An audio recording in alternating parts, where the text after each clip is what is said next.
لا شريك له في ربوبيته وإلهيته. الصلاة والسلام على من أرسله الله رحمة للعالمين وإماما للمتقين صلى الله عليه وعلى آله وصحبه أجمعين. بخلقته وطبيعته يلزم أن يكون تحت نذر الكامل في خلقته القوي بطبيعته ليجلب له ما لا يقدر على جلبه من النفع ويدفع عنه ما لا يقدر على دفعه من الضر. فالرجل ملزم بالإنفاق على نسائه والقيام بما يلزمهن في الحياة لتبقى المرأة مصونة في بيتها متفرغة لتربية أولادها وتنظيم شؤون بيتها. يا لا ربي أمنتو ذاته أتي أبا من خيتي جلتي تهورا قبض ملي أبا من خيتي قبارتي تهورا قبضو قلان أكا شريان إسلام آججتي أكليدان اللي إيرا هنگيسو اتيادي هندبتو اتيادي هندليدو إيرتي قلان فردورا قبض ملي قدو هنقبضو أكما جانتي أكلين سيتلين إيرا ريرودا رقائسي لماتو إيرا تقرتي كتاوا جتو وما خيست اللي لافنا جبينيا خيست اللي إيرا تورا جبارا دلان صدركاسا نيقديت لافنا قبضي جتو فهي بحاجة إلى قوامتي عليها أكما لافنا قبض غنت ججبي سورة قبضا صلاة الرت ججبي سورة قبضا شريعة الرت ججبي سورة قبضا يوني فسين واتك إرفته برسته نياتل ردته تو أكيسين خراغاريتي كجلتو مرادورا قبض ملي أكيسين بقتل غروين قبضو وانسين الدنيا لرقام قبضو جتو حديث غريرا لأن العقل الصحيح الذي يدرك الحكمة عقلين صحيح كل أكما ربين قرآن كيس دبته جروتي نمني أججا أبا منا نمني منا كيستي بلشاته أبو منا تجتو إسين أججا أبا منا إسي إبتورا قبدي بكين دكينجين إراتاورا قبدي أمان تنا إردون دلاتينيا إرأيتي أبا منا إفين كبجن بكين دكينجين ندك أمالي قطع إتقود أمالي إساتو أبا منا خياتي أججا خيجاني بكسن الرأيين تانجتو Dalan waan faayidaa isii qabullee fuulduratti tabeeytu ni takkatti jechuudha. Beekumsa biraa otoo hin ta'in itti yaaddee dalaguu keessatti, itti yaaddee dubbatuu keessatti, itti yaaddee hojii takka hojjetuu keessatti waan booda isii miidhufaa tajaajiltee dalagdu taate jechuudha. Kanaaf فالرجل ملزم بالإنفاق على نسائه نمني ديرا باسي مصروفها هذا من إساتف لفه دلقه فدونا قبا أما مو شريان فالله تاتيت أبا منا تايه قته تلان دمته اتفدو جرتي كن شريان قيست فالله رجتو ربين خران ونقونه نمني ربين اتفدي جين أبا منات أتي تايه أركيسي اقدو سينين جنة ربين أتي لفهي فيتو أمالي فيتو دلقي حجتا داتوس دلدلا داتوس اتفدي سنجي إسين من تيسي سيقته شريعة أمنتي في وردفته إلمان کے خراغاري رقبدفته دلقو تاودا قبديتو يوني فمان تراتي فقس تجتو تاتي مقابرا سيبوسني وجتو خنابي آدالاتينيا ربي خيسا صدادا ilman keessan karaa gaariirra guddisa barnoota shari'aa barsiisa kaniif jireenya isiillee barsiisa waan hamtuu isiirraa dhorka ilmaan keenya kun waan yooniif rabbiin guddisa isii tolche atilleen itti gammaddee abbaan mana keetilleen itti gammadu jechuudha yooniif ilmaan kun guddisa badan eega isaan guddisaniiniin qajeelchaan siif hin danda'amu jechuudha haati madarasaa guddaadha ilmaan toltuu barsiisuu keessattis badii barsiisuu keessattis manuma keessattuu waan ati dalaydu sirraa qabatan waan abbaan manaa dalagu ilmaan qabatan waan ati manaa dalaydu ilmaan dalagan ilmaan xixiqqoon hamma lafaa qabu akka ati salaatutti wajjin salaatan akka abbaan salaatutti wajjin salaatan yookaan abbaan muuziqaa dhaggeeffatu uffatu farshoo dhugu haraam dalagu ta'eoo akkuma inni ta'usan wajjin ta'anii jechuudha.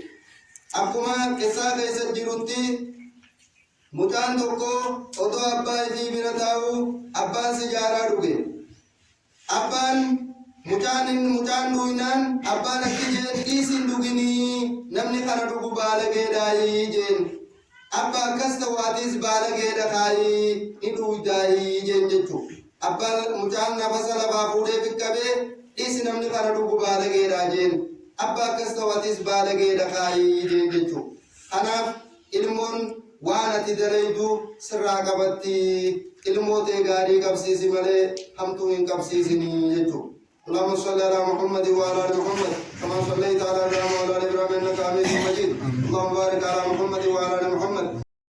يا ايها الناس اتقوا ربكم الذي خلقكم من نفس واحده وخلق منها زوجها وبث منهما رجالا كثيرا ونساء واتقوا الله الذي تساءلون به والارحام ان الله كان عليكم رقيبا.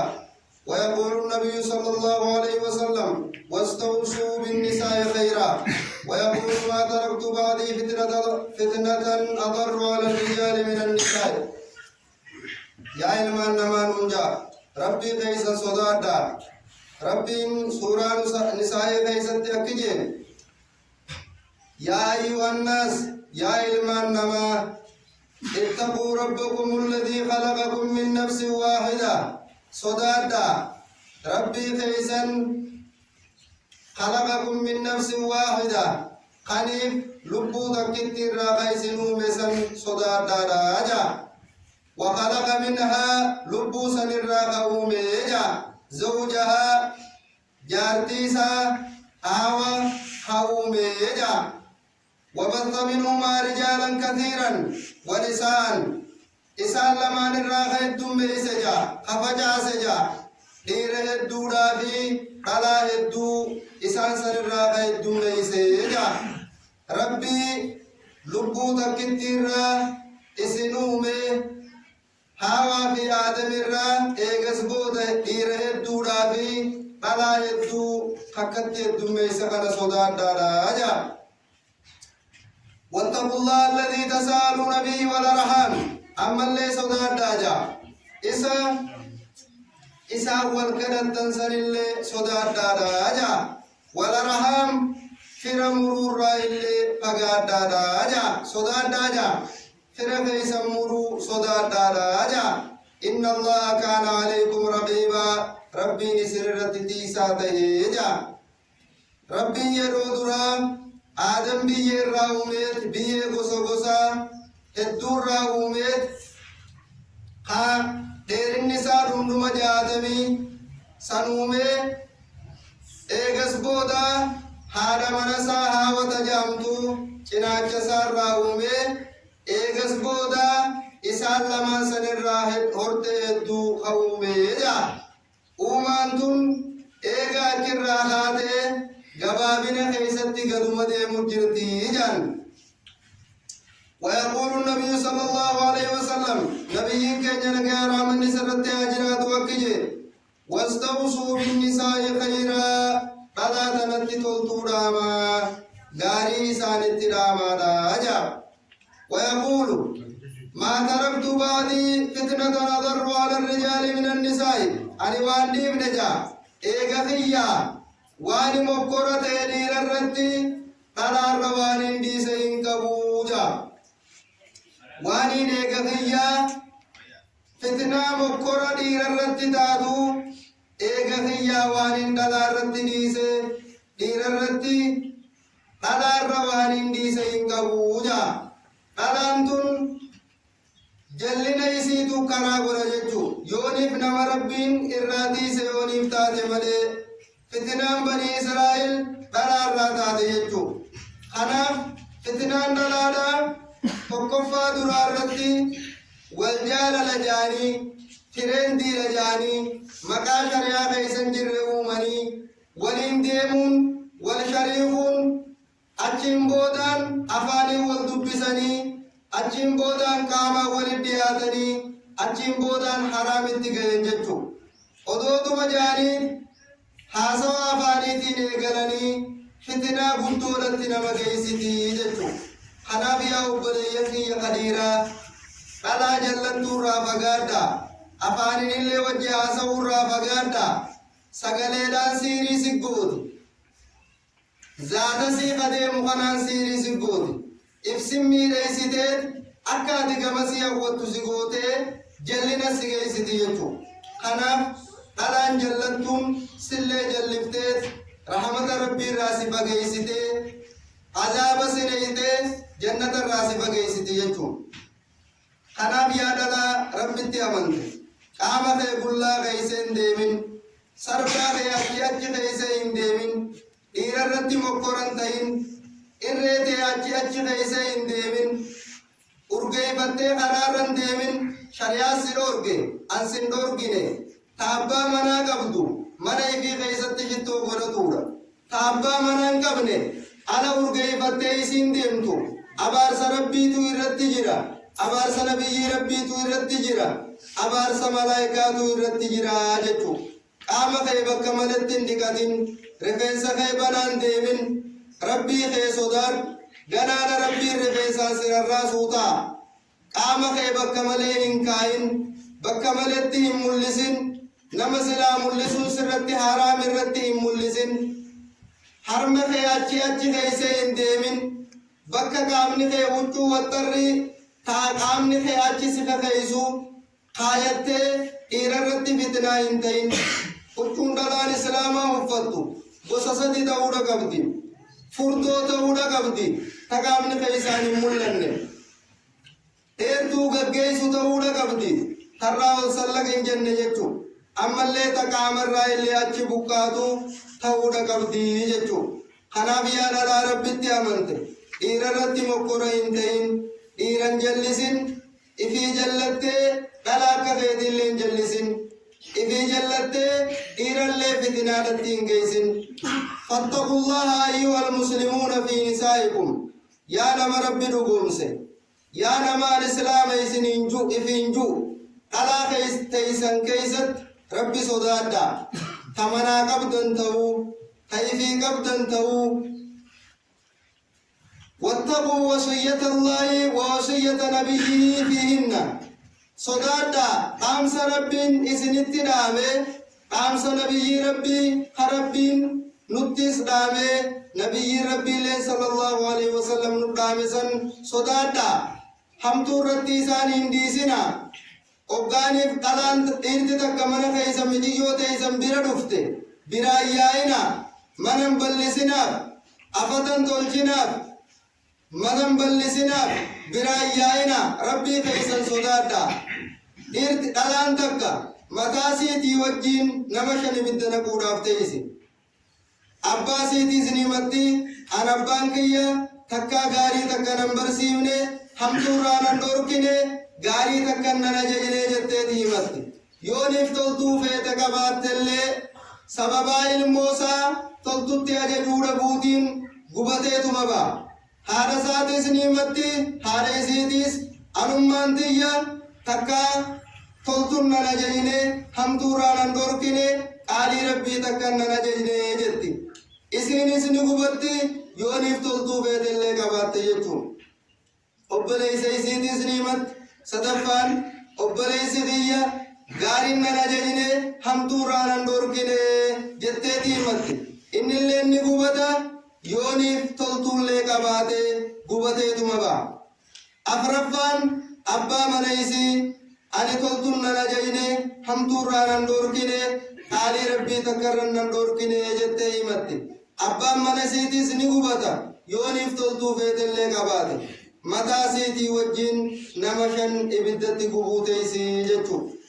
Yaa dhiira obboleeytii qabdu, yaa abbaa manaa, yaa dhiira haadha manaa qabdu, yaa intala, yaa abbaa intala qabu, yaa haadha intala qabdu, rabbii kee sodaadhu. Bakka intalti tee ooltu bari, bakka ilmi kee oolu bari. Rabbiin dhalaan hanga bultiisii qabattutti haynii siidhaa haadha abbaarraa hin bu'u. Ammoo kadhiiraa amata 15 ol rabbiin isatti gaafata. Ati dura guddisa isaa tolchitee maqaa gaarii baaftee fi waan shari'aan itti si ajajje gootee guddisa sahabata 15 sanii gaditti tolchuudha. fahfaduuhunna bisitri dhalaatana isaan tiisaa uffatatti isaan ajajuudhaan gaafuma isiin dura lafaa kaatu rifeensa keessatti harar qofoo kaayatteen deemin diree jalaayyoo kaayatte malee akka mul'anne jettee toltuudhatti isii ajajuudha. faqad ja'alakumullahu qawwaamiina alayhinna yaa ummata dhiiraa rabbiin isin gana godhee jira dhalaa irratti isin godhee jira. الرجال قوامون على النساء جيتي ربين isin godhee jira. dhiiraatu amrii dhalaatiin dhaabbatuudha humnatti isirra jajjaboodha jeeti rabbiin isin godhee jira. ajaja rabbiin isinii kenne kana ajajaa isiniin jeeti rabbiin ajajaa isin godhee jira. mana keessatti daanyaa si godhee jira. daanyummaa rabbiin sii kenne firraan buusin. rabbiin abbaan manaa haati manaa abbaa manaatiin adeemtu hin jenne. bulchaan mana tokko abbaa manaati. ka haadhaas bulchu ka haadhaas ajaju ilmaan sanis ajaju isiillee ajaju abbaa manaati. rabbii kee sodaadhu. abbaa mana keetii rabbii si gubba godhee gubbatti hin bahin gubbatti hin baxaraanin. dhalaan nabiyyi rabbii sallallahu alaihi wasallam irra hedduu warra ibiddaa ta'uudhaan arge jee. yaa ergaa rabbii maaltu irra hedduu warra ibiddaa nu godha jennaan isin watakfurna al'ashiira wajji jireenya jaarsaatti ni kafartan. yooniif amata dheeraa sitti toloo oolaa ture guyyuma tokko waan xabiyaa teetii waliin qunnamne yoo garte yoomiin takkaa toltuu sirraa arge. yoomiin takkaa huccuun fedhu sirraa bitate yoomiin takkaa gaarii takka sirratti arge sirraa arge jettee takkittumaarraa tanaan toltuu amma duraa cufa balleeysitii jechuudha. kanaaf waan dhalaan irra hedduu warra ibiddaa taatu nama hamatuu nama walit diruu jaarsatti kafaruu sababuma abbaa mana keetii haati tuffattu hafo miilarra dhiqattu kaan cufarra tuftu sababuma isaatiin jannata seenta. sababuma isaatiin ibiddaa seentaa. rabbii kee sodaadhu. rabbii sirra godhee irratti hin baxaanini siin jaa. anaa miti qur'aanaa fi hadiisaa si ajajaa jechuudha. بارك الله لي ولكم في القرآن العظيم ونفعني بما فيه من الآيات والذكر الحكيم. أقول قولي هذا واستغفر الله لي ولكم ولسائر المسلمين من كل ذنب فاستغفروه إنه هو الغفور الرحيم.